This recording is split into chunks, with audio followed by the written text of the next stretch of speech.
საქართველოს ჰოლანდიას შორის საომავლო თანამშრომლობაზე ისაუბრა ეკონომიკის მინისტრმა ნიდერლანდების სამეფოში ვიზიტის ფარგლებში მთავრობის წევრებთან გამართულ შეხვედრებზე. გიორგი კვირიკაშვილის თქმით, საქართველოს ვაჭრობისა და ინვესტიციების დახმარების კუთხით სრული მხარდაჭერა მიიღო. ნიდერლანდების მთავრობამ სოფლის მეურნეობის სფეროში თანამშრომლობის სურვილიც გამოთქვა. კვირიკაშვილმა შეხვედრები საკანონმდებლო ორგანოშიც გამართა. შეხვედრები პარლამენტშიც და ჩემს კოლეგა სამინისტროშიც ძალიან ასე ვთქვათ დადებით ატმოსფეროში ჩატარდა.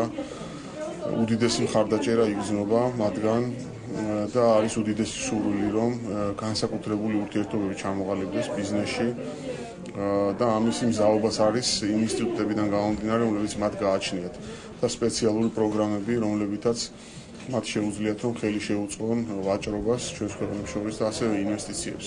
ეს არის შესანიშნავი მომენტი ორივე ქვეყნის ეკონომიკისთვის, რათა შევაფასოთ, რომელ სექტორშია თანამშრომლობა უმჯობესი. ერთ-ერთი მნიშვნელოვანი სექტორი, რაშიც ჩვენ შეგვიძლია თანამშრომლობა, სოფლის მეურნეობაა. ნიდერლანდები მსოფლიოში სოფლის მეურნეობის პროდუქტების კუთხით მეორე ექსპორტიორი ქვეყანაა და საქართველოსაც ამ დარგში დიდი პოტენციალი აქვს.